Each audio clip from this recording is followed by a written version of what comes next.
Good evening, everyone. This is our last Zoom webinar of 2022, but we'll be back at it in 2023 with an informative series of topics to explore.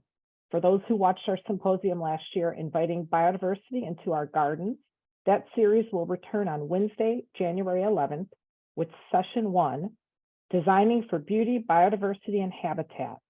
We'll host Jeff Lorenz of Refugia Design and Claudia West of Phyto Studio, both renowned experts. They'll kick off this 5-part series, which is designed to help us create vibrant, ecologically valuable gardens and green spaces that benefit pollinators and other wildlife. Special thanks to Ann Cicerella and Judy Semrock for joining forces with me to develop this symposium, which is jam-packed with spectacular presenters. All the sessions will be recorded and available on the Land Conservancy's YouTube channel. Welcome to Conservation Awareness Hunting. This evening, we'll be focusing on the sport of hunting with Jamey Emmert and Ken Fry from the Ohio Division of Wildlife. Tonight's presentation is part of the Land Conservancy's Conservation Awareness Series. The goal of this series is to build awareness on topics that affect our environment and the communities in which we live, allowing us to be better stewards to protect and preserve our natural resources. I am Renee Barranca, the Manager of Conservation Education and Outreach at Western Reserve Land Conservancy. At the Land Conservancy, I develop nature-based programming, both virtually and in person, for people of all ages, often utilizing the expansive network of conservation properties the Land Conservancy has protected in Northeast Ohio, which totals close to 70,000 acres of natural landscapes, family farms, and urban green spaces. I have seen firsthand the devastating effects of deer overpopulation on our plant communities. If left unmanaged, we face a serious risk of completely losing many of our region's rarest plants and most fragile ecosystems. Ohio needs balanced, diverse habitats to sustain its rich natural heritage. During tonight's presentation, please place your questions in the Q&A section at the bottom of the screen. It is my pleasure to introduce Jamey Emmert and Ken Fry. Jamey serves as a wildlife communications specialist with the Division of Wildlife. After graduating from Hocking College with an associate's degree in wildlife management, she began her career with the division in 2003. Jamey conducts workshops and programs connecting Ohioans with the outdoors. She creates educational exhibits to share at events and partners with educators. In her spare time, she enjoys traveling, hunting, fishing, for anything with gills, gardening, and birding. Ken serves as an outdoor skills specialist with the Division of Wildlife. He graduated from the College of Worcester with a bachelor's degree in biology. In 2005, Ken began his career with the division in the fish management section. 4 years later, he realized that wasn't a good choice. He accepted his current position. Ken's main responsibilities serve to connect people to the outdoors through hunting, fishing, and shooting sports. In his free time, he enjoys cooking, camping, hunting, fishing, and football. Welcome, Jamey and Ken. Thank you so much for the warm welcome, Renee. I see lots of familiar names in the chat box, so it's nice to see how many people have tuned in tonight. Thanks Great. for having us. You bet. So oftentimes we kick off these events with a little bit of trivia to gauge our participants' awareness on different topics. So I'm going to launch a poll here and ask everyone to answer this question. And the question is, what percentage of Ohio's hunters only harvest one deer each year?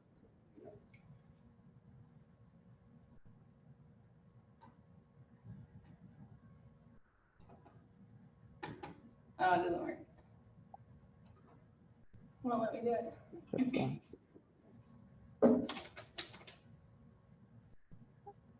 Okay, everyone's participated.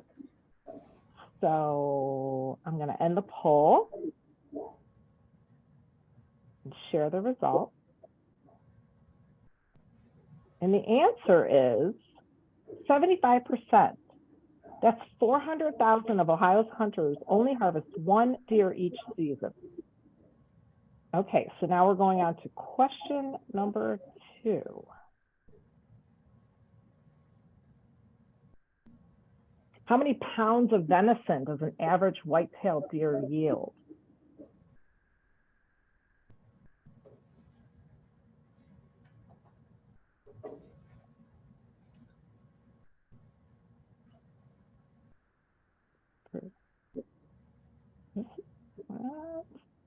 pretty good.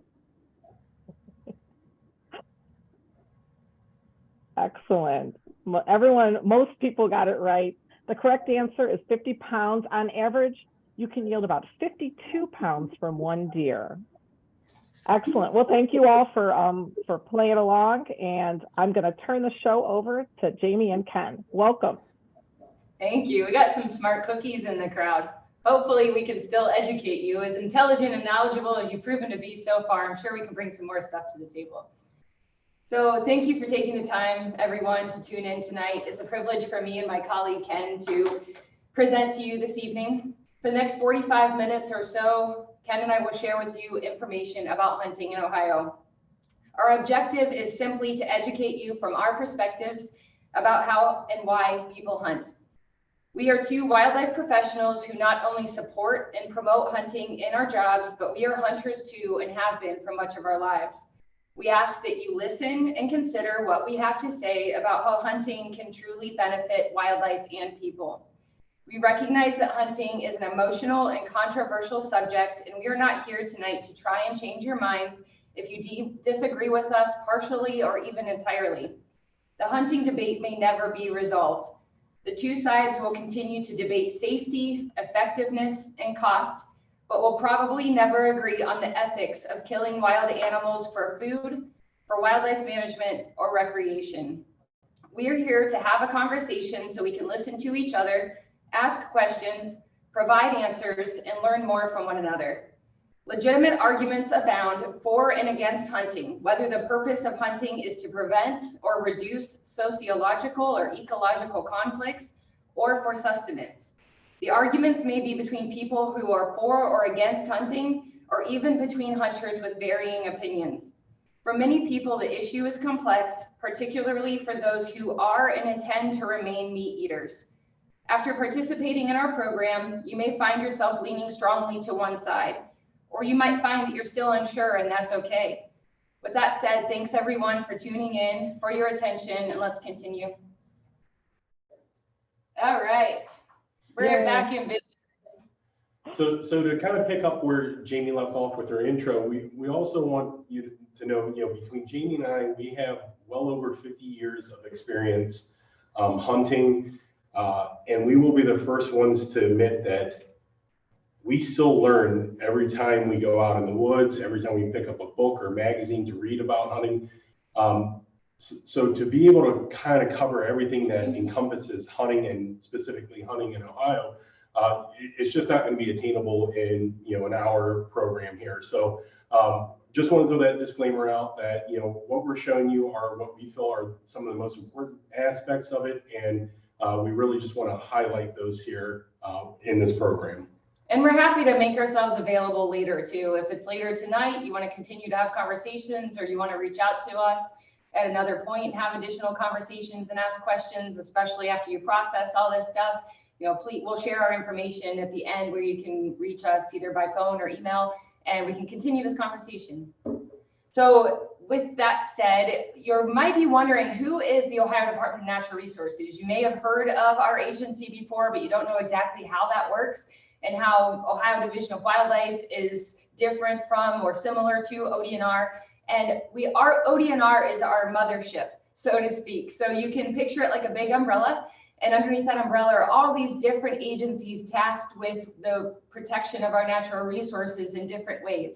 And as you can imagine, the Ohio Division of Wildlife is responsible for protecting fish and wildlife resources and their habitats for sustainable use here in the Buckeye State. So we're going to talk more about that as the night goes on. So the big topics that we're going to cover tonight is, what is hunting? What does it mean to be a hunter? What hunters look like? And then we're going to jump into what is conservation, and how are those intertwined. We also want to kind of dispel some myths about hunter stereotypes. We've all seen movies, and we've seen that how sometimes hunters can be depicted. So we want to address some of those this evening as well.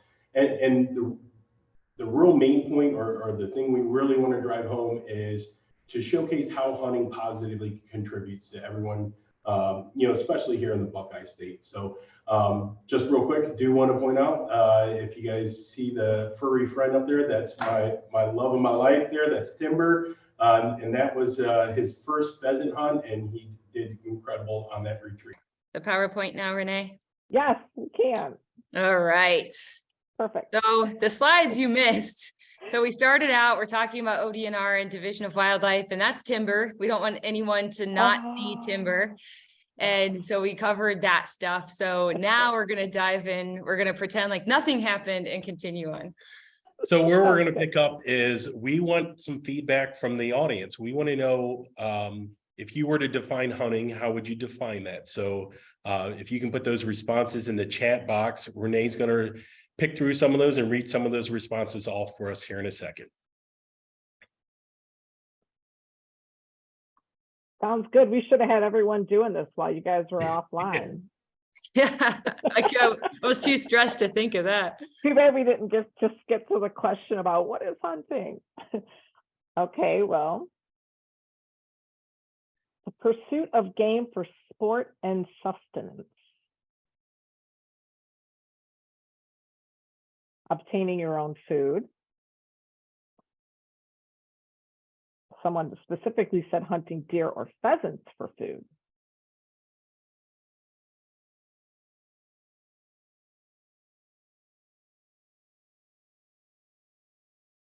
The process of killing or taking an animal for food and or controlling populations. So those are all really good responses, and they're not far off from our definition. So our definition is the activity of hunting wild game or animals, especially for food or sport. So that is a component, in the audience's response that was missed. And, that can be a touchy subject, and we'll address that here in the near future and in future slides. So along those same lines, we would like now also to hear from you guys and hear what you believe or what your definition of conservation is.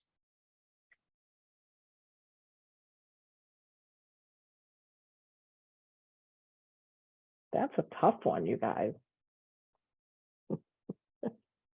We've probably all heard this word so many times, and often we don't sit and really truly think. We may even use it in everyday conversation, but to try to explain it to someone is a whole different ballgame.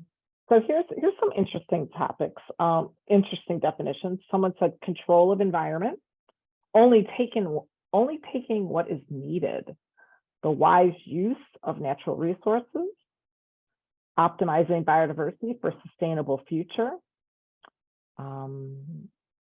stewarding of natural resources and returning it to viability. Those are all excellent responses, and we'll share our definition. And someone in the audience hit it almost word for word. So, we're missing some words. So our definition is the wise use of a natural resource.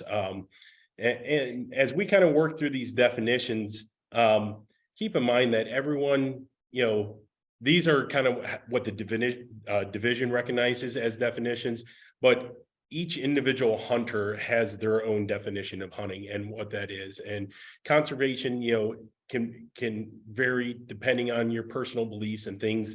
But we are looking at it from a perspective of the Division of Wildlife, and how we approach that. So, looking at those two definitions, how we approach it, we would argue that there it is. We would argue that, hunting is conservation. It is the wise use of a natural resource. And we strongly believe that, you can utilize these resources. And as we're going to discuss further in further slides, you can use these resources, the game, the wild animals, from a consumptive standpoint without any type of detriment to the population. And, that's, in essence, that definition, that we provided. So we want to jump into some hunting stereotypes. So this is another opportunity for the audience to kind of give us some feedback. What are some stereotypes that you think of when you think of hunters? and they may not be your personal beliefs, maybe things that you've seen people say or maybe a movie portrayed. What are some common stereotypes that you get out there in the public that you think that exist and that are out there? Greedy came up. Elmer Fudd. We had a feeling that one might come up. That's funny. I wouldn't think of that. Poaching.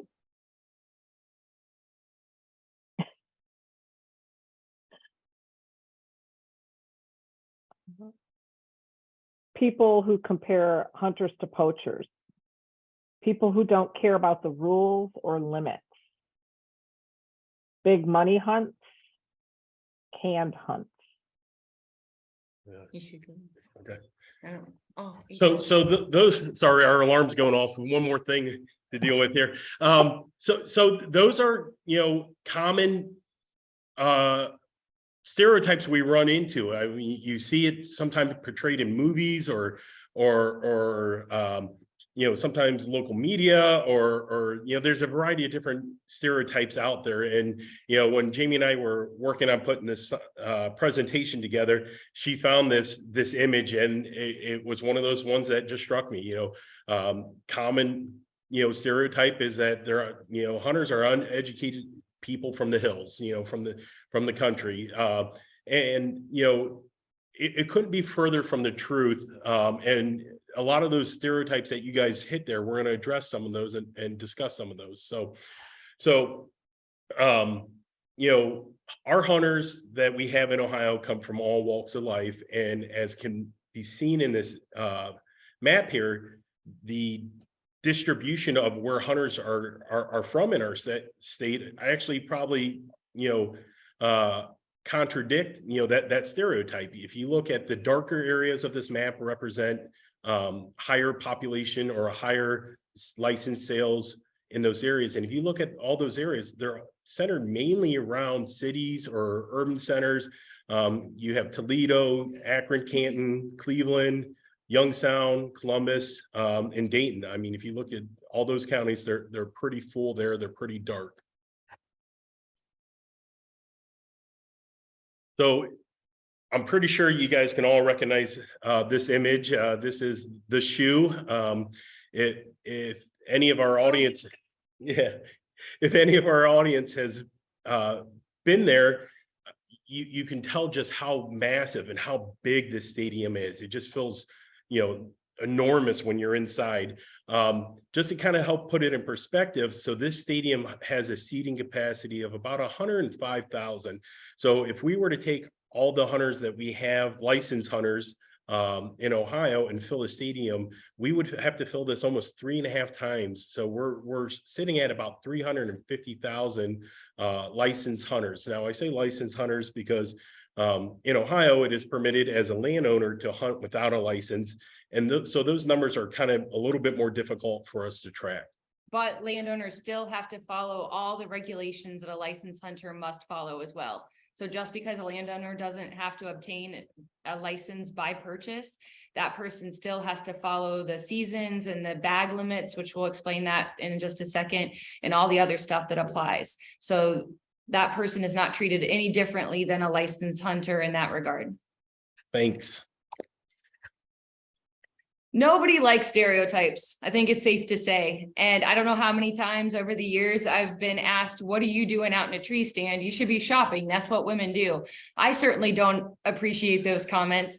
And I got to imagine that a lot of women don't, and nobody likes stereotypes anyway. So with that said, Kenny has some fun stuff to share.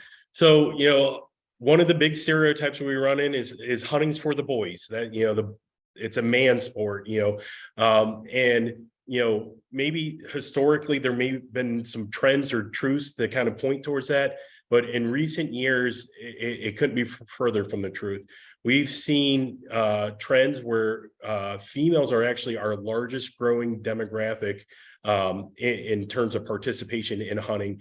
So we pulled this data from a pretty neat study that was done during the kind of COVID timeframe, and we saw a jump in participation in hunters that were going out into the field. And so Southwick Associates, who's conducted the study, they actually looked at what was causing that growth, and what they found is that a lot of young people were actually taken to the field, and even more specifically females. So this is kind of nationwide information, so not specific to Ohio, but Ohio was reflected over this. So we saw a 15% growth in sales of hunting license to females. So we talked about sport or trophy hunting. So, you know, it can be a kind of a touchy subject, you know, with many people.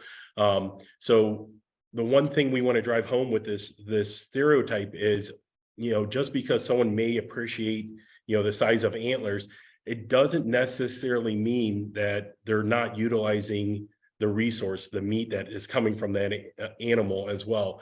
And in fact, hunters in general in Ohio, if you look at these statistics that are on the next slide, you know, we're actually finding that our harvest, nearly half of our harvest is actually does. So even though hunters are out there and they may want antlers, you know, they're utilizing does because it does put good quality meat in the freezer. You know, one stereotype that did come up that we often run into is the safety of hunting. It's a dangerous sport. I've had conversations with my own family members where they think it's the wild, wild west out there with, you know, bullets whizzing by. And the data just doesn't support that. You know, this is from the National Shooting Sports Foundation, their organization that looks at sports and data trends and you know, firearm safety stats. And you can see here, you know, on this, you know, they have hunting listed as the second safest activity that's out there. If you combine that with what we do here in Ohio, you know, we have a lot of laws, rules, and regulations put in place that help, you know, support safe practices, safe hunting. You know, there was a time that all these weren't in place, but as we kind of got better science, better data, you know, we implemented things like, you know, the need for a hunter orange for some species, limiting how many rounds can go in a magazine. And, you know, probably one of the biggest and most crucial kind of movements was the need for hunter education. So in the state of Ohio, in order to hunt, every person has to go through a hunter ed course. You know, there is an exception. We do allow apprentice license. We do allow those people to go out and get a taste of hunting, but they are required to do that with a licensed hunting adult. And if you can remember the figure that Renee shared with you, we have about 400,000 deer hunters, the most popular hunting activity, I think it's safe to say, in Ohio. And when you have several 100,000 hunters heading out to our fields and forests during, say in this particular case, during firearm season, which equates to a couple weeks of days throughout the fall and winter, we only see single digits of accidents. And of course, we prefer to see 0 accidents ideally. But when you have hundreds of thousands of people participating in the same form of recreation in a small window in the fall, winter, and then a few in the spring, if you talk about turkey and so forth, that's pretty impressive. I think, you know, it's okay to say that you're going to expect some things to happen when you have hundreds of thousands of people participating in an activity. You expect something to go wrong. We do our very best, and all hunters do, to ensure that nothing goes wrong, but sometimes accidents do happen. With that said, hunting is very highly regulated, which helps keep hunting safe.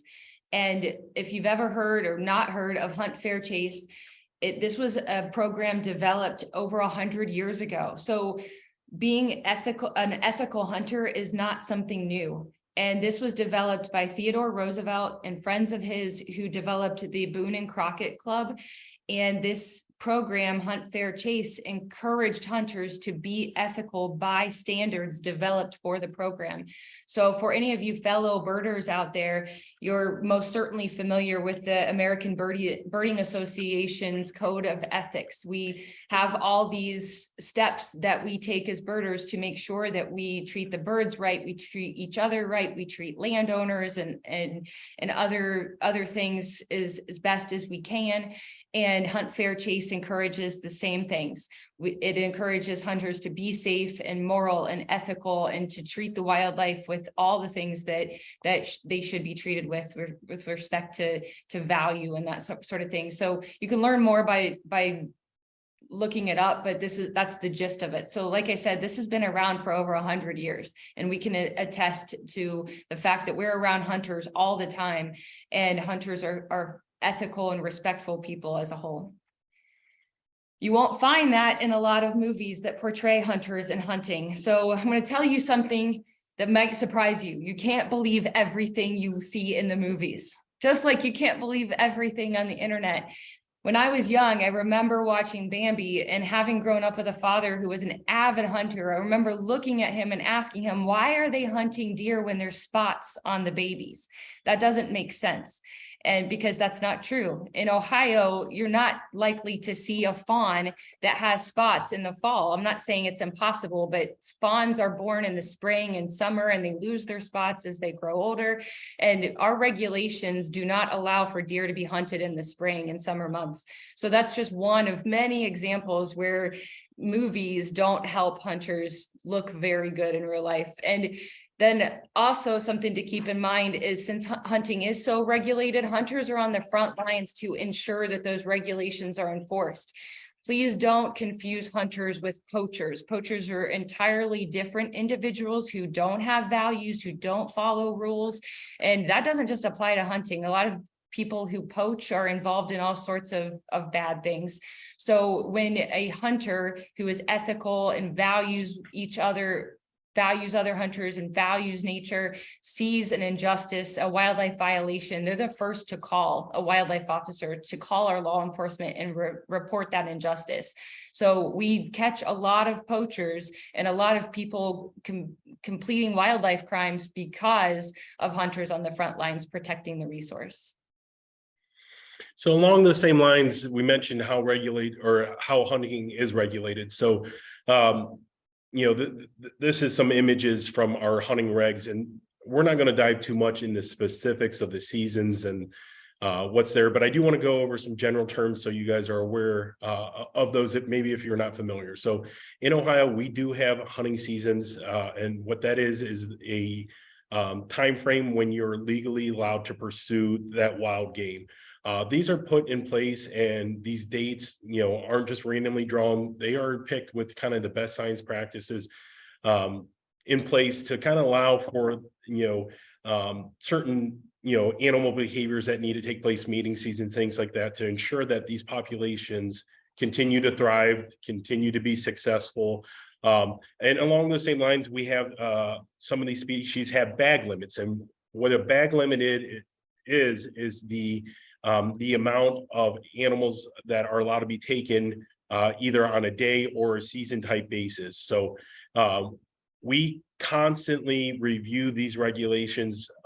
These are changed seasons, dates, based on the science and the data that we have. If we find that one particular species is thriving and there may be an opportunity to utilize more or take more, we do that. And we also reduce them if we feel like there is a species that their numbers aren't quite as high as what we would like to see, then we reduce those and we allow those populations to kind of rebound.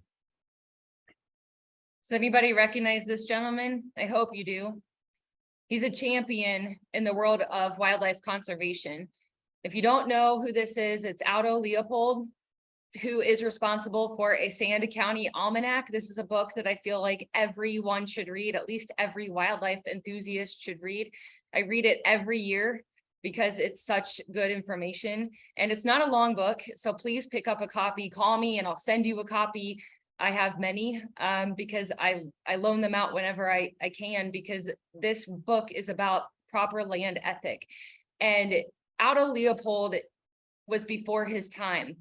In the early 1900s, he wrote material in this book that was considered by many people to be very provocative, because he talked about how we should be more careful, more respectful. We should value wildlife and habitats and do everything we can to protect them.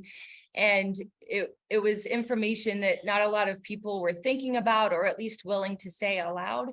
And this is a gentleman who continued to be an avid hunter his whole life.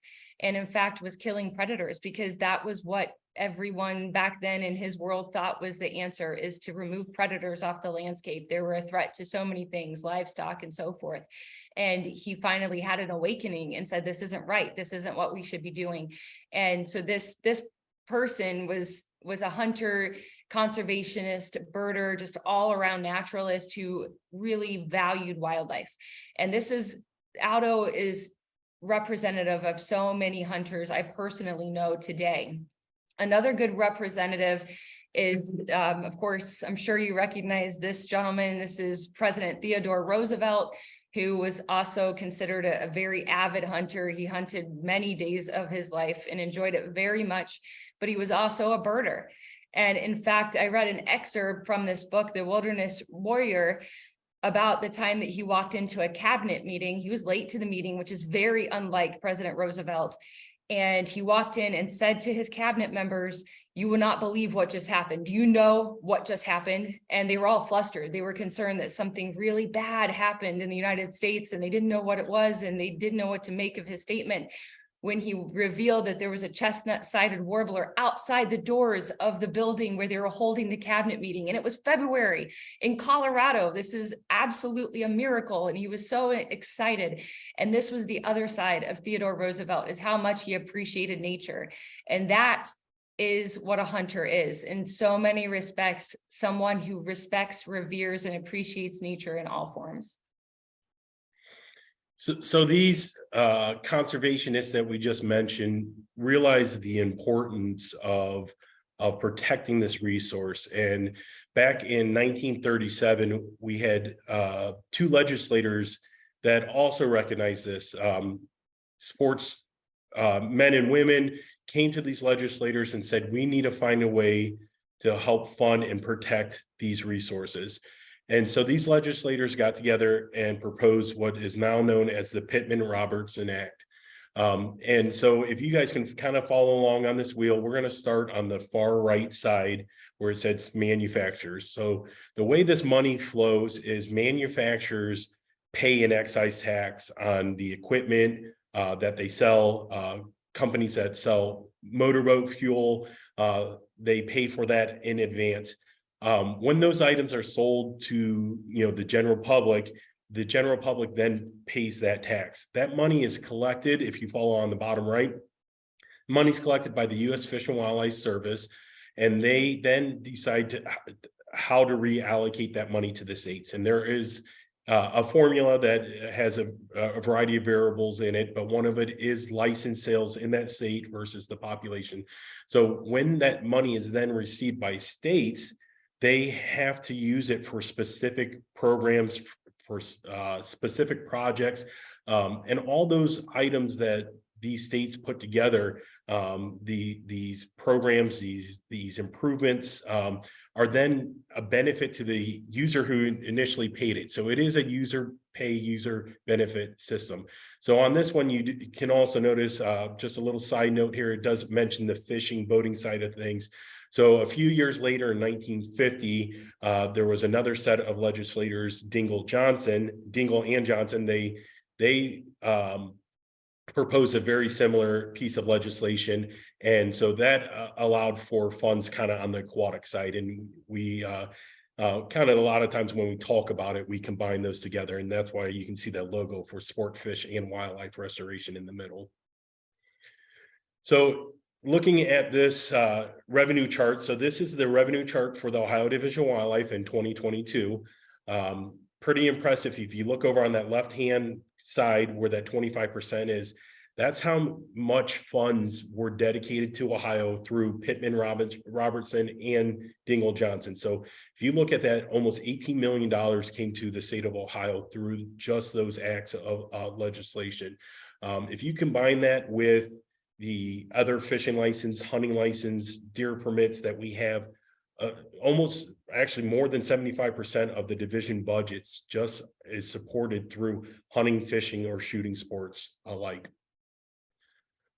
Along those same lines, we also have other options for hunters, or even requirements. So in the state of Ohio, to hunt waterfowl, you not only need your hunting license, but you are also required to have things like a Ohio wetland stamp, and there's also a federal bird stamp, duck stamp, that is required as well.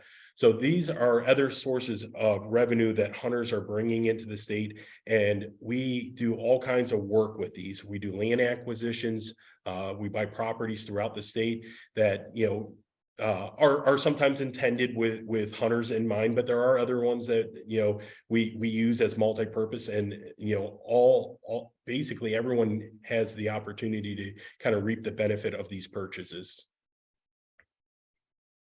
So how does hunting protect habitat and wildlife? Deer are such a good example because we have so many deer here in the Buckeye State, hundreds of thousands of deer, and we have 11 million people, and most of whom live here in Northeast Ohio. So when you boast a bunch of wildlife and you boast a bunch of people in a pretty small state, Ohio is a relatively small state when you compare to so many others, we're going to have interaction, pure and simple. And without natural predators, there's not much to control the populations, whether it's for sociological factors because people just don't want them in their yards, and those people are out there. But I want deer in my yards. So how do we find this balance? We have a very specific goal for our deer management program in Ohio from the Ohio Division of Wildlife. We want to maximize opportunity for people who enjoy deer, whether it's wildlife watchers or photographers or hunters, but we want to minimize conflicts like agricultural conflicts, landscape damage, motor vehicle accidents, people who just don't want the deer around them in high numbers. And this picture, while it represents some overbrowsing on Arbovita, this is representative of the damage that can be done by large numbers of deer in areas where they don't have proper sustenance. Deer won't ideally eat this kind of stuff if they have better options, but when they get hungry, they get desperate, especially in the colder months, and they eat stuff that they don't prefer, but that's what they have access to. And that's when we start to see conflicts arise. And we don't want to just talk about deer. There's lots of examples like raccoon damage. If you like raccoons, I love raccoons. They're cute and adorable, and I always get delighted when I see one. But I also get pretty bummed out when I realize that the damage that large numbers of raccoons can have on other species of wildlife. Turtles are such a good example. I don't know how many times over the years I've been out hiking and just enjoying nature and found raided turtle nests, which can be by different species, but a lot of times they're raided by raccoons. And when there's a lot of raccoons raiding a lot of turtle nests, it doesn't give the turtles much opportunity to successfully reproduce and thrive. Again, this goes back to different reasons why the population grows. Because of lack of natural predators besides humans, perhaps, raccoons and deer and many other species, Canada geese are another example, that they're very adaptable creatures. They're remarkable for that reason. They can thrive in environments where a lot of other species can't. And while that is something that we can appreciate, the fact that they are just so adaptable, it's also not such a good thing when we want to see other wildlife populations thrive and when we're trying to live amongst each other and with agriculture or whatever the case may be. So in order to reduce human wildlife conflicts, hunting is a tool that wildlife managers use to support that progress. So this picture on the left represents many Northeast Ohio communities, many urban communities throughout the country, in fact, because deer can thrive. But as we know, every animal, including humans, needs food, water, shelter, and space in order to survive. So to survive comfortably is a whole different factor. So there's a term that wildlife managers use called carrying capacity, and many communities are over their carrying capacity. While these deer or whatever species we're talking about, raccoons or whatever species that's thriving, the population continues to grow, they may have exceeded carrying capacity, even though they still have food, water, shelter, and space. It's just not enough for what they naturally need, but they're surviving. So that's when we get into really complex conversations. Deer vehicle accidents continue to grow when we see a large number of deer and a large number of motor vehicles on the road. So in order to reduce those conflicts, we have to intervene, and hunting is one of the ways that we can provide intervention. Reducing agricultural damage is another aspect that we have to bear in mind if we want to eat. And I reduce meat protein in my diet a lot. I don't support large factories. I don't like the way animals are treated there. And it really bothers me when an animal, especially livestock in this case, is treated inhumanely. And I don't feel comfortable eating meat that I don't know anything about, which is a big reason why I hunt. I know, or at least think, that the deer that I harvest had a pretty good life, or a good chance at a good life, before I met its demise. So that's a big reason why I hunt. And I also have to bear in mind that I eat a lot of salads. Boy, I love vegetables. I really do. But every time I bite into a vegetable, I think about the fact that an animal had to pay the price for that. Because in order for a farmer to be successful, to grow their crops and to sell their crops, they have to manage populations of wildlife that is damaging those crops. So even though we make efforts to reduce our dependence on livestock, for instance, and our dependence on meat, we are still supporting an industry that has to control wildlife populations in order to be successful and provide sustenance to people. Another thing that I mentioned already, but bears repeating, is the fact that hunting combats poaching. Hunters are out there ever vigilant, making sure that the resources are used wisely and sustainably. When we do catch poachers, we often confiscate the meat that was taken illegally, and we do everything we can in order to make sure that that meat is utilized. So we will donate meat to wildlife rehabilitation facilities a lot of times. And in this case, this picture in the center is our Cuyahoga County wildlife officer giving many pounds of meat to the Lake Erie Nature and Science Center to feed animals that they are rehabilitating for eventual release back into the wild, and as well as their educational ambassadors, animals that can't be released back into the wild but continue to have to eat. So we donate meat that way. And then there's many programs, and we participate too in donating venison to homeless shelters and other food banks. And there's programs dedicated to that, where if a hunter wants to harvest an animal but has no use for the meat, no room in the freezer, that meat can be donated to those who can use it. So something to add to that, if we go back to the numbers that we had in the trivia, the average Ohio deer yields about 50 or a little over 50 pounds of meat. On a generous portion of a half pound per person, one deer will provide about 100 meals. I mean, that's a pretty nice number. And we have hunters that, donate these to food banks, and, not because they don't want it, because they enjoy it, but because they know other people can benefit from it as well. Another benefit is this place, which is a really terrific example. I know my fellow birders out there are familiar with this spot. So if you know what it is, please drop it in the chat box. But this is a wildlife area in northwest Ohio, and it's a mecca. Does anybody know what it is? So many thousands, hundreds of thousands of birders from all over the world flock. I did that on purpose. Someone guessed Ottawa, McGee Marsh. McGee Marsh, indeed. So this is a magical place for experiencing bird migration, specifically in the springtime. And what you may not know is that McGee Marsh was previously purchased by a private landowner who was a very avid waterfowl hunter and wanted pristine, prime waterfowl hunting access. And the Lake Erie coastal space over 100 years ago was hard to get and very expensive. And we were able to benefit from this space in 1950 when Division of Wildlife used license fees to purchase this space and dedicate it to wildlife conservation. So now it attracts birders from all over the world to witness the spectacle of the warbler migration amongst many, many other species. Plus there's waterfowl hunting and hiking available there and just general enjoyment of wildlife. So this space was protected because it was not developed thanks to a waterfowl hunter is the basic concept here. Another way that we're able to protect, that hunters help protect wildlife is this is an example of some individuals who help support Ohio Division of Wildlife every year. And these gentlemen, the two gentlemen in the center are members of the Safari Club International Foundation.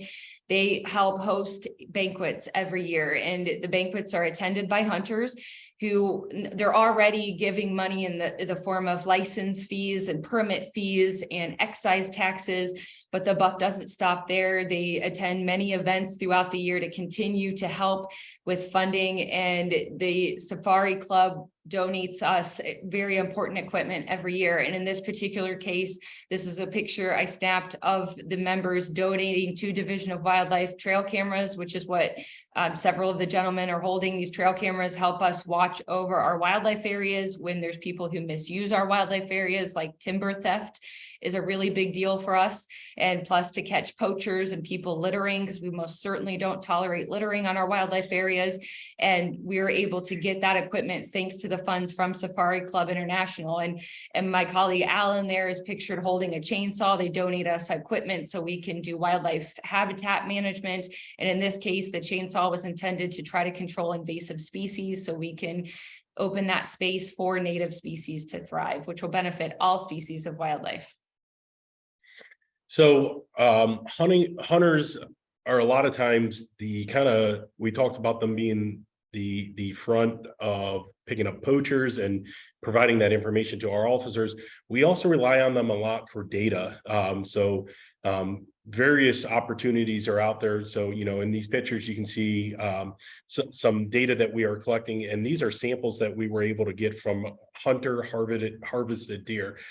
This allows us to, do a lot of a variety of data analysis, and we can also monitor certain diseases and things like that. So this is a great opportunity to be able to pull information and be able to make better decisions when it comes to regulations from the data we get from hunters. And so many times, hunters are the first to alert state fish and wildlife agencies of something amiss, that there's something wrong with the wildlife populations or the habitats. And so their contributions with this information can go a really long way in helping maintain a healthy population of whatever species is involved at the time. And in this particular case, white-tailed deer. But it doesn't just stop there. So we also send out surveys to our hunters that spend just ample hours and hours in the woods. They're kind of like our eyes in the woods. So we rely on them and we utilize them to be able to provide feedback of what they're seeing, how many they're seeing, how often they're seeing it. And you can see we're able to kind of compile those surveys to be able to produce graphs like what you see in front of you. And the list is really long. This is just a snapshot of our Ohio Bow Hunter Survey, which is available at wildohio.gov if you want to see the other species that are highlighted. But these species, I picked this screenshot because red foxes and gray foxes can be really hard to study. And that's the beauty of being able to garner this information from hunters, because otherwise we may know very little without really labor-intensive efforts. And even then, it can be really challenging to know very much about these unseen species or species that fly under the radar so well otherwise. So there was a question in the chat, Jamey. What percentage of hunters fill out that survey? It's a random mailer. So our biologist will select a certain number based on the number of licensed or licenses sold or hunters who participated. So it ebbs and flows. So I'm not really sure, but I have the number of 25% in my head. But that might be the responses, because as with any survey, not everybody responds, especially they may have purchased a license and a deer permit and then never hunted. So they have nothing to respond with. So I don't know the answer to that question, but I know it's tens of thousands of hunters report back to us species that they've seen based on observation. And why this is even that much valuable is that this, as you can see above the map, each map is Ohio Bow Hunter Survey. Archery hunters will sit quietly, often in a tree stand, so with an excellent view, and the quietly is the key word here. So that's why hunters are able to see species that are otherwise missed, because many times these individual animals don't even know that the hunter is there.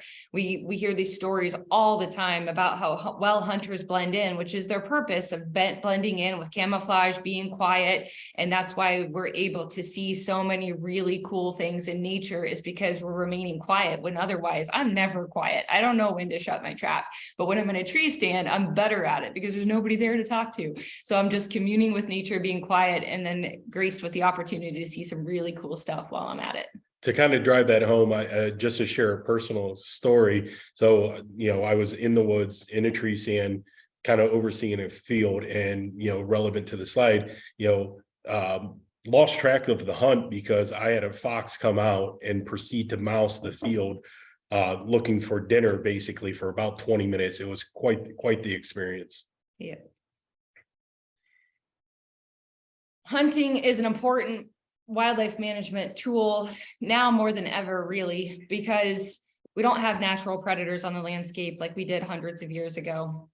You might be familiar with this story, so forgive me if you are, but for those of you who are not, Ohio is a very different place, wildlife and habitat wise, than it was several hundred years ago. So if we reverse and take a big step back to the date of statehood, which is 1803, we boasted 24 million acres of forested habitat. Ohio territory was almost entirely forest, with some interspersed wetlands and prairies mixed in, but almost otherwise forested habitat. In about 100 years' time, 20 million acres were wiped off the landscape. The 20 million acres of trees were wiped off the landscape for development and agriculture, leaving us with only 4 million acres 100 years later as we gravitate into 1903.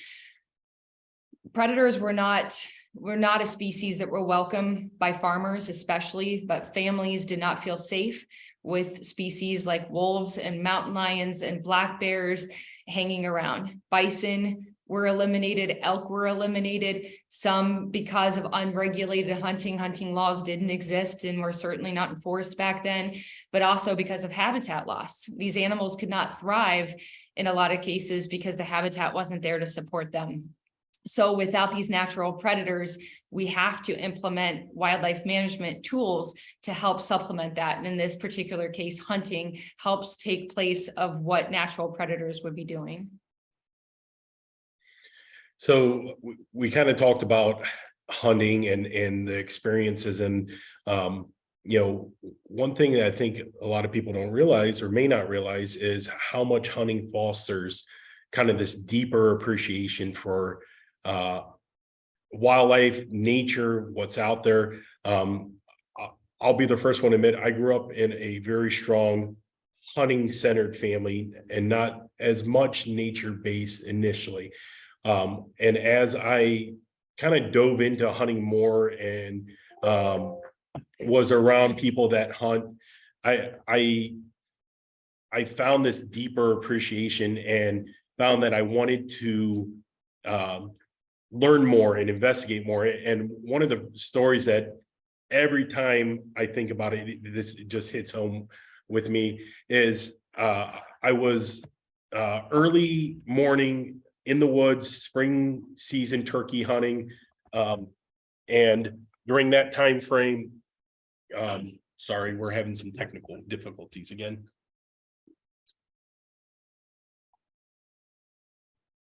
Bear with us 1 second. We're almost there.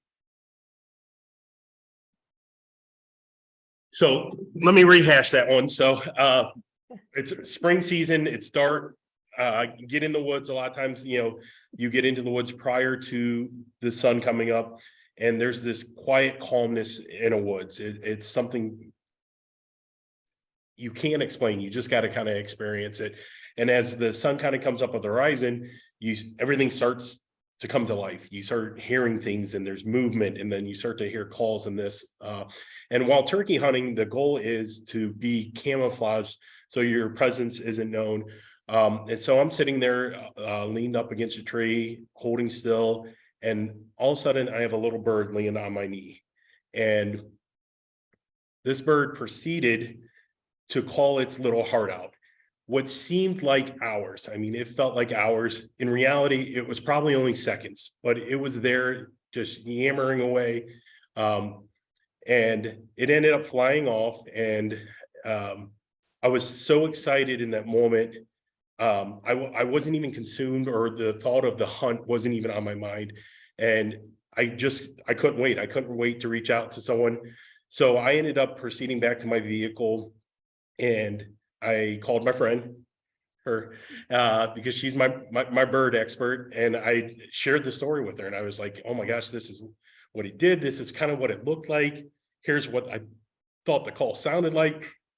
She goes, okay, give me a second. And I can hear it. She goes, does it sound like this? And all of a sudden there's this call, and it was spot on. I go, yes, that was it. She goes, well, you have just been introduced to the wood thrush. So, it was just one of those moments, like, similar to the fox mousing story I shared earlier. You get lost sometimes, and it does make you appreciate what's there and what's around you. I have a similar story about a bird. And my fellow birders probably recognize this Cooper's hawk in the image. And I had drugged myself out to this tree stand one afternoon. I didn't really feel like hunting, but I had driven down to my parents' property a few hours south of Akron. And I thought, I've already gone this far. I've taken time off work. I've driven down to Southeast Ohio. And now I don't feel like hunting, but I'm just going to go. And so I'm just walking out to my tree stand and climbing up to my tree stand. I'm feeling pretty sleepy. I'm starting to drift off within minutes of sitting there. And all of a sudden I hear the notorious alarm call of a flock of blue jays. So whenever we hear blue jays, I'm sure you can agree that something's up. They are the police of the forest. And so I wake up and I'm looking around wondering what the heck they're so upset about. And all of a sudden here comes a Cooper's hawk, just like a missile rocketing towards my tree stand. And I'm watching and it just zooms right by my head, and I can feel its wings. And I knew right away, because I had just started dating a birder and I was not a birder at this time. I knew right away that it was a Cooper's hawk. And I can tell you, I wasn't sleepy anymore after that. And I had the closest call with a Cooper's hawk I've ever had, and probably ever will have. And it was a really, really neat experience. Another really neat experience is this situation that was sent into us by a hunter. This information was reported to us by a hunter in Ashtabula County. And he was in his tree stand when a black bear family wandered in. And black bears cannot be hunted in Ohio. They're considered a state endangered species and therefore highly protected. And this gentleman knew that, but he expected deer to walk under his stand that night and visit his bait station. But in fact, he was graced with the presence of a sow black bear and some cubs. And he has never been so excited in his whole life and couldn't wait to share that information with us. And so you just never know what's around the corner, what you're going to see from one moment to the next. So a very important part of hunting for me and for many is the social aspect of it. So, not only is there opportunities to hunt by yourself and be one with nature and, fill in that, situation, there's the opportunity to have a social experience. And, people hunt for different reasons, and they choose to hunt for a variety of different reasons, but the social component is an important component, and it gives you an opportunity to kind of build bonds with your friends and your families. I hunted with my stepdad and my grandfather. I've now hunted with my children, And there's certain connections, certain conversations that to me only can happen when you're in the woods or in the car on the way to your hunting spot. You know, even beyond the hunt itself, you know, when you're sharing that wild game with friends and family, you know, this year I made venison hot dogs for the first time, and we have a campsite up in Lakeside Marblehead, and I took it and I shared it with people that have never hunted, would probably never consider hunting. And it was just a great way to connect with these people and to kind of show them a little bit about hunting. And I think it's important to point out too that, I mean, no doubt I have spent so much time fostering relationships with friends and family while hiking and bird watching and photographing wildlife and just being outside. However, it's a very unique bond that can be built when you're hunting for a couple of different reasons. And I think one of the first ones, the most important ones, includes the trust that is built when a hunter takes a new person to her or his special hunting spot. You know, we keep these places very close to our hearts, and to share that space with someone else is very important. And not only that, but the fact that a lot of times hunting includes guns, and to go out into a field or forest with someone who's also carrying a gun and trusting them with that gun to make all the right decisions and to hunt safely and to be educated is so important. And I went hunting with my dad so many times without carrying a firearm because he didn't think I was ready. And I may have not even thought I was ready given the opportunity, but my dad wanted me to commit to the experience. And I sat on that bucket and I experienced what hunting was like before I even carried a firearm. And some of those talks that my dad and I had during that time when nothing was happening because we weren't seeing deer, it was really, really quiet. We were able to sit there quietly and have intimate conversations and just be with each other. And further, I think it's important to note that hunting is very emotional and stressful, even when nothing is happening. Again, there's no deer around. It's that anticipation of being stressed out, waiting for an opportunity to take the life of an animal. And it's not only stressful, but just such a vulnerable position to be in that I can't say that I'm comfortable hunting with just anybody. Because when I take the life of an animal, I'm bearing my soul in that moment, and only certain people are allowed to see that side of me. So if I go hunting with someone, it's because I really care about them a lot, and that I am willing to build on that relationship with that experience. So let's start with this. Who likes food? So I'm a big foodie. It's one of my passions.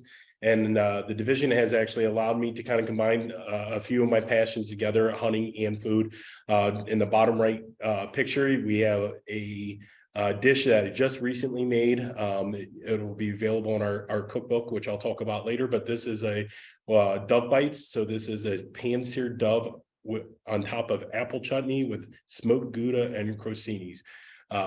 So wild game can be absolutely delicious. It is quite versatile. But one of the things we want to drive home is how healthy it is. Wild game tends to be on the leaner side, so it doesn't have quite the fat content that you get with domestic livestock that you purchase. So with that, there are some cooking challenges, and that's something that we work on, is helping educate people how to properly cook wild game.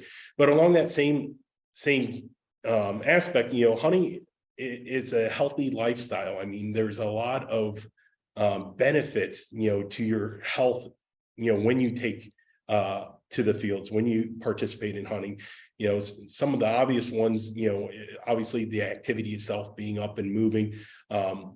There's studies out there that suggest, an active hunter burns anywhere from 150 to 300 calories per hour. I mean, it's basically getting a workout on the treadmill out there, but you're out in nature.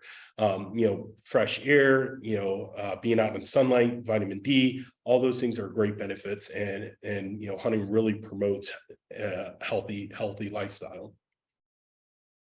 So we're going to jump over to how much it fuels the economy. So these numbers when I came across this study, and this is from data from Hunting Works, so these numbers are from 2018, so we're a few years ahead, and so they may be elevated slightly, but the very first top number is the amount of money that hunters spent here in Ohio. So this is all hunting related activities, equipment, fuel, lodging, food when they're on these trips.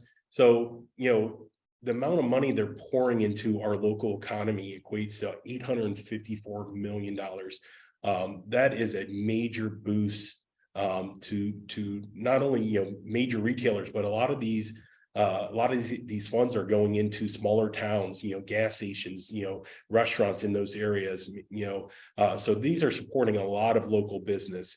There's also a ripple effect to that. So if you combine the 854 million with, the almost 200,000 jobs supported by that and the wages that those workers are taking home, and then also add another 97 million in local and state taxes that are, collected from this, hunting in Ohio is a $1.4 billion industry or economic impact, I should say, to Ohio.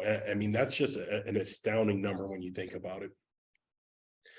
And so here's a pretty neat example of that money being driven into a smaller community. So Mogadore, Ohio is in Portage County. It's not a very large city. It's a smaller one. And this is Duma Meats. It's a local processor. And you can see by the road, this is just a line of people that are dropping off their harvest, their deer, to have it butchered, turned into cuts and ground meat and things that they'll be able to use in the future. So we're going to slow it down a little bit. We're nearing the end here. I want to talk about some resources we have. So the image you have here, this is the Wild Ohio Harvest Community. And what that is we do want to provide people opportunities. We recognize that not everyone grew up hunting. Maybe you didn't grow up in a family that hunt. And, if that's something somewhere down the line you decide you want to try, we understand, it's not for everyone, but if it is something you want to adventure or look into, we have a new community where you can kind of learn on at your own style or your own pace. So what I mean by that is we have online learning modules. We have YouTube videos if you're more of I want to learn on my own, but we also offer classes and courses throughout Ohio. The next slide will show us some of those opportunities. So we do classes and courses. This was one we did at a local library. This was kind of more the fishing side of things, but we were showing people how you can fillet fish and cook fish, but we do it on the hunting side as well. We go out, we do cooking classes, we do butchering, how to learn to hunt, learn to fish.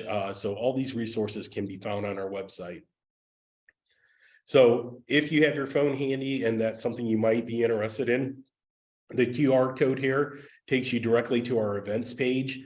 From there, you should be able to navigate to the general page for the harvest community, but this event page will show not only the hunting and fishing programs we have on, but anything kind of outdoor related.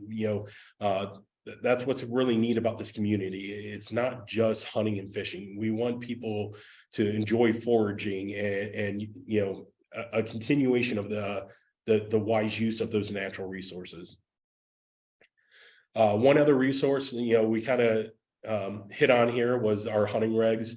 If this is something you're interested in, there are options to get in, and where you might, maybe as a non-hunter, you may even want it, you can download our app and the regs are available on that. We have them on print. You can visit our website, wildohio.gov, but it's a good way to kind of peek through and see what's maybe in season, therefore maybe you have a wildlife area near you, so what's going on in your area. These are our resources we use to build this program tonight. These are our references. So if you want to take a screenshot of this, or we can email you this information, just so you know where we were able to garner a lot of our information. And as we're wrapping it up, I would be remiss not to mention the fact that license sales are on the decline. We aren't selling as many hunting licenses here in Ohio and across the country as we used to. And what that means is that funding for wildlife protection and conservation is diminishing. And none of us as wildlife enthusiasts want to see that. So I am not lobbying, I'm purely educating you on a bill that you may not be familiar with, and it is called the Recovering America's Wildlife Act. And this will possibly put over $1 billion in the hands of state and tribal agencies who are responsible for protecting fish and wildlife resources. So just here in the Buckeye State, we are projected to get $20 million if the act is approved. So please read more, educate yourself if you're unfamiliar with it at congress.gov, and contact your legislators if you see fit to do so. We have other campaigns that we're not just about hunting. Like I said, we're about all things wildlife. And we spend much of our time helping Ohioans understand that wildlife are not pets. And as you might be familiar with, every springtime, good-intentioned, well-intentioned people take in baby wild animals thinking that they need to be cared for, that they've been orphaned or abandoned by their parents, when in reality that is very unlikely the situation. So we are working very hard to try to help educate Ohioans on how to respond to wildlife that may or may not need help. Also keeping wildlife healthy. I grew up throwing bread out to the local ducks in the park down the road from my house.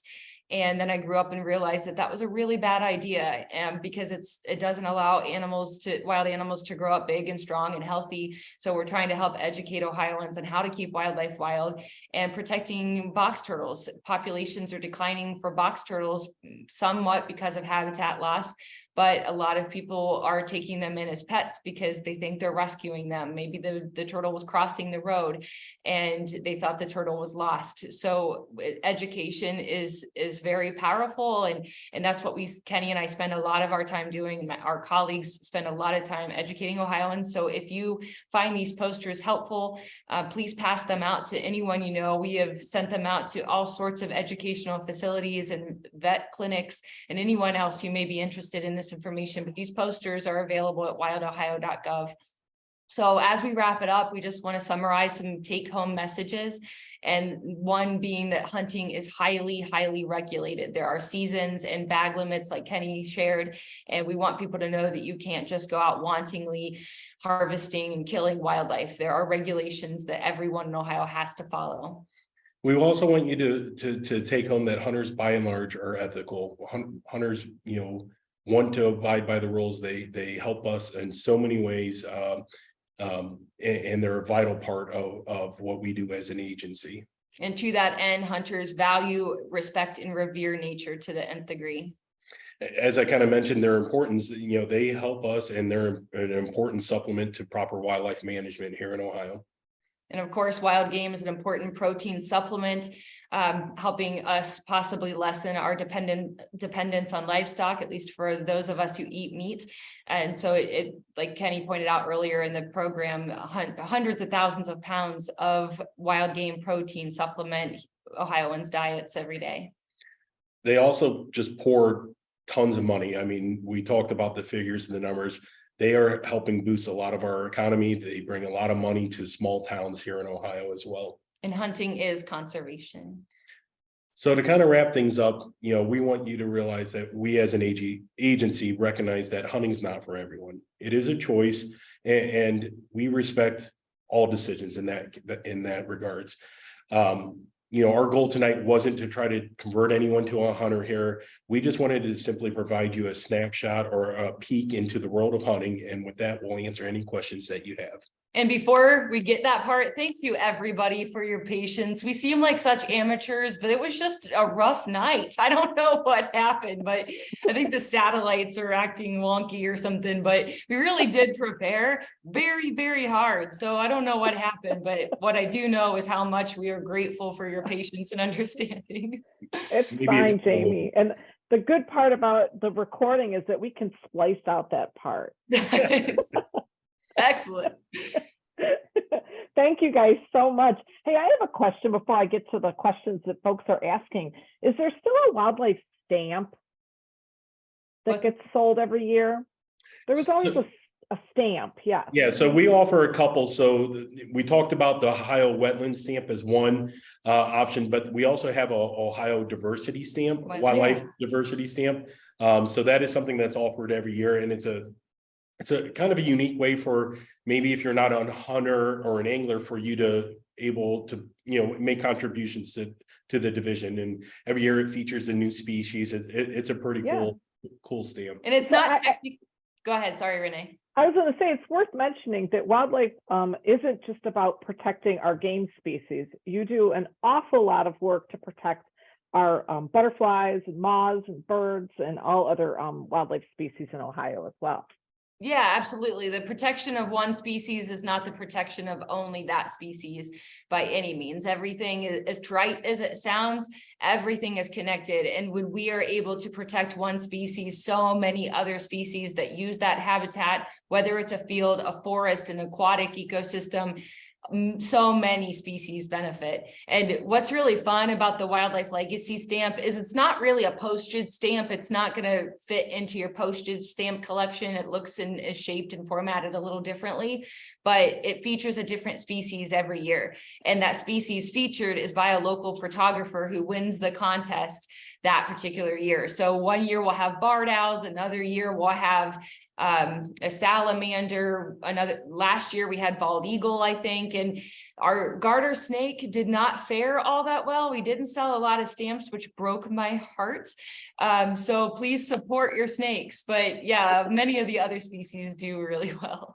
Well, one last shameless plug on that too. If you are into collecting and you weren't aware of this, we do offer the sale of previous years, and you can buy bundles now of past years together. So you can find that form and that information on our website at wildohio.gov. Or if you have trouble navigating our website, it's got so much information on it. Sometimes it can be really confusing. Just reach out to us directly and we will help you navigate that whole thing.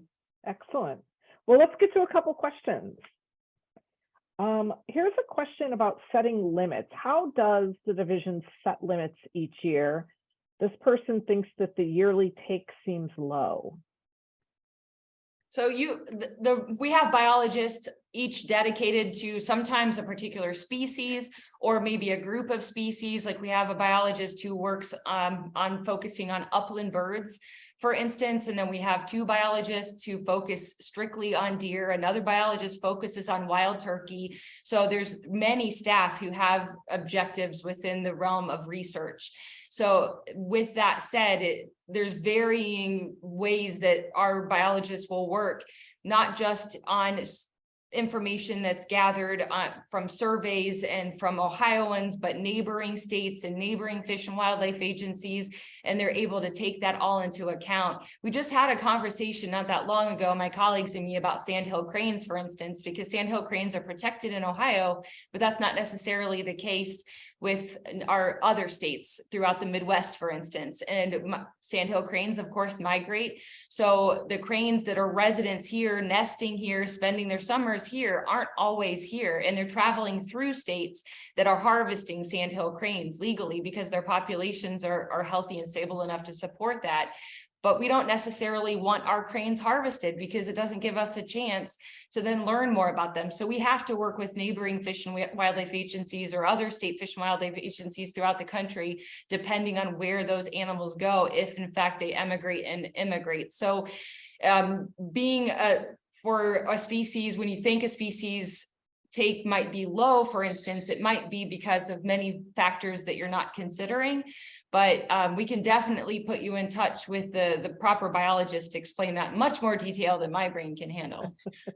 One thing to add to that, and as Jamey said, those bag limits are set usually by species. So, if the question was in regards to deer, for instance, which we get a lot, most of our questions, are centered around deer.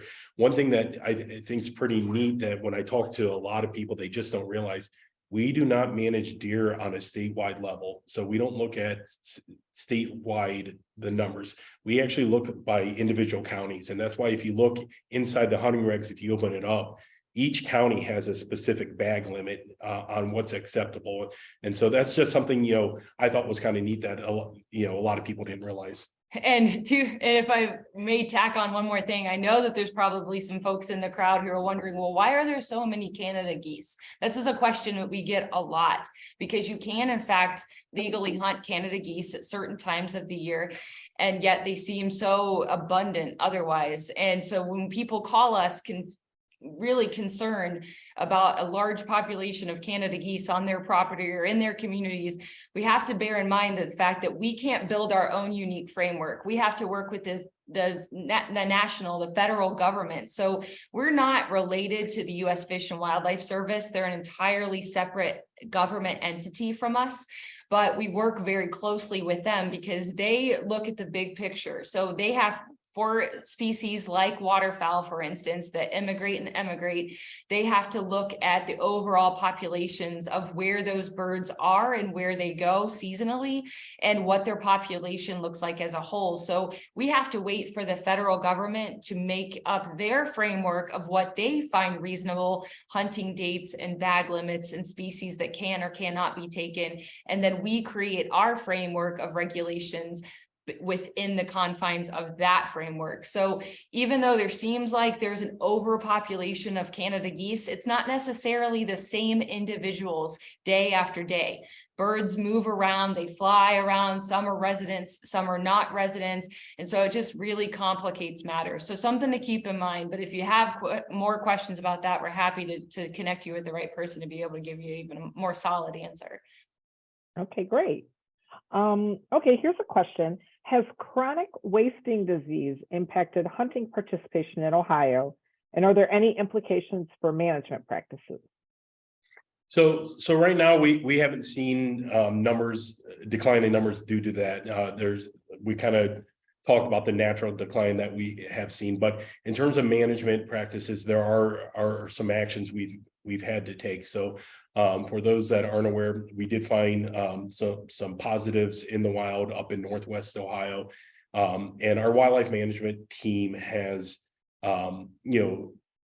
using I don't want to say the nice thing, but being a state that was towards the tail end of the states that have found this in the wild, we've been able to learn from other states what they have done, practices they have put in place, and what hasn't worked. So we have taken a very aggressive approach to it up there in terms of management practices. The idea is you want to try to remove I don't want to say all the deer, but as many deer as you can in that kind of hot zone or that targeted area, to kind of prevent the spread of it. So we have opened up the hunting opportunities there. We have increased the bag limits there, and these are actions that we have taken to try to prevent the spread of this disease. So yeah, you can kind of equate it to thinking about everything we experienced in the last couple of years. We had to socially distance in order to remain safe and take different approaches and different precautions in order to try and stay healthy. And it's very much the same with trying to control or manage wildlife diseases. When there's too many of something and they become in a social environment, that's when we see EHD pop up too, which is not to be confused with CWD. So CWD is chronic wasting disease. EHD is hemorrhagic disease, episodic hemorrhagic disease, which is really common in deer herds, but not so common in Ohio. So I'm sure some of you saw it in the news when we had this pop up in the late summer, and we see it every few years when there is a large population of deer in a small number of watering places where they can drink. They gather together, become very social because they are around those few water sources that exist during a drought, and then they get bitten by flies, by insects carrying this virus, and then they get the virus. In states that experience drought conditions routinely, deer have built up an immunity. So you go further south into Arkansas, Louisiana, and deer have an immunity and are able to much of the time survive the conditions. In Ohio, the immunity is not there because the deer don't experience it routinely enough. So when we keep the population at a healthy level and they get these diseases, some are going to succumb to it, but many are not going to get it in the first place because they're not going to be in a situation where it's contagious, if that makes sense. And that's what we see with CWD, is that if they're not too close together, then they're not as likely to get sick. And that applies to raccoons and distemper and so on and so forth. Great, thank you. This person asked, if you took a hunter safety course over 50 years ago, is there still a record of that person taking that course? So, man, I can't even remember how many years ago we ended up changing licensed vendors, and we switched over to a new system. So, I guess the quick answer is there may be, but probably not. But as long as you can, our system allows you to attest that you've taken hunter ed. So you don't necessarily have to show proof of it. Now, if you were going to hunt outside of Ohio and use your hunter certification as your verification for that state, then you would need something that says hunter ed certified. Along those lines, I guess a quick plug on that, there are options now in Ohio.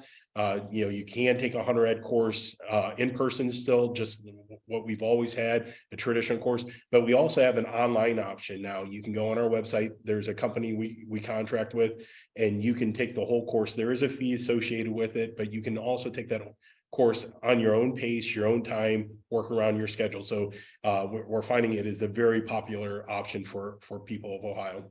Especially if you don't have the hunter education information, or you don't remember going through a course, but you're traveling to another state that requires you show proof of hunter education, which may be the reason for the question, and that's really important. Okay, great. Here's someone that asked, does the number of deer vehicle deaths compare? How does the number of deer vehicle deaths compare to those dispatched through hunting? I wish I had an answer for that question. Okay. Unfortunately, we do not have a way to accurately count how many deer collide with vehicles. And it's not required by law that people report it. If the deer, it's a very soft collision, the deer is able to run away, we'll never know about that unless somebody reports it to their insurance company, for instance. But if there's not enough or any damage to a vehicle and the deer is fine, we'll never know about it. And further, a lot of people will collide with a deer and not report it to their insurance agency or local authorities because they take the deer and go home and process it. You do need to get a receipt to show that you have the animal legally. So you can get that from a wildlife officer or another local law enforcement entity, but it's very, very difficult to track when there's no requirement to report it. Okay, good. Okay, here's one. Do active duty military need hunter safety courses and a license to hunt in Ohio? So they are still required to have a hunter education certification, but they do have, and I don't have the regs in front of me right now, but there are provisions in there that talks about the opportunity for free license. They still have to go get one, but they don't have to necessarily pay for it. Okay, excellent. So it's there's no charge for it. Okay. And then here's the last question. You mentioned forest theft, and someone's curious if you can talk a little bit more about forest theft. Forest theft, the timber theft. Yeah. So there are wildlife areas that are in very remote locations. And in fact, that's a lot of our wildlife areas because of the fact that the main purpose is for wildlife, to protect wildlife and allow for hunting and enjoyment of wildlife populations and healthy habitat, ideally. So we're able to purchase hundreds of thousands of acres throughout the state specifically dedicated to wildlife population management and habitat management. And sometimes these areas are really hard to monitor. We only have 375 or so employees, and half of those are nothing to do with wildlife areas. So we have wildlife officers, but there's only one for every county. So it's really hard to keep a finger on our wildlife areas when it comes to just patrolling, and we rely on the public. And so a good example is of a wildlife area along the West Virginia border. A few years ago, we had local residents mentioning to us that they were seeing a lot of traffic, a lot of activity, especially after dark. And while there is possible to see hunters on our wildlife areas after dark, it's not typical for a lot of traffic, especially at this wildlife area. So anyway, these neighbors alerted our employees of this suspicious activity. And so we were able to visit the wildlife area, do some routine monitoring, and discovered that a lot of our really large, valuable trees, like oak trees, for instance, were cut down. And this is not something that we approved. This is nothing that our employees did. This is nothing that we contracted for. And so in our law enforcement section worked with our wildlife biologists in order to set up some monitoring stations with trail cameras, and we were able to catch the folks coming in stealing the trees. And this is not terribly uncommon, unfortunately. So, and this is not uncommon for many landholders. And so we have to be ever vigilant in order to protect these areas as best we can. And littering is yet another problem that we are always dealing with. I know every time I take a walk in the woods, I have a bag inside my bag to pick up trash. So it's excellent. It's a never-ending job there, right? That's Well, right. Jamey and Ken, thank you so much for muddling your way through the tech difficulties. This was a wonderful presentation, and I'm so grateful that you gave us your time this evening to make us all a little bit more aware about hunting in Ohio. Thank you for the opportunity. You bet. Appreciate it. Bye now. Have a good night. Bye, See you everyone. guys. Bye, everyone.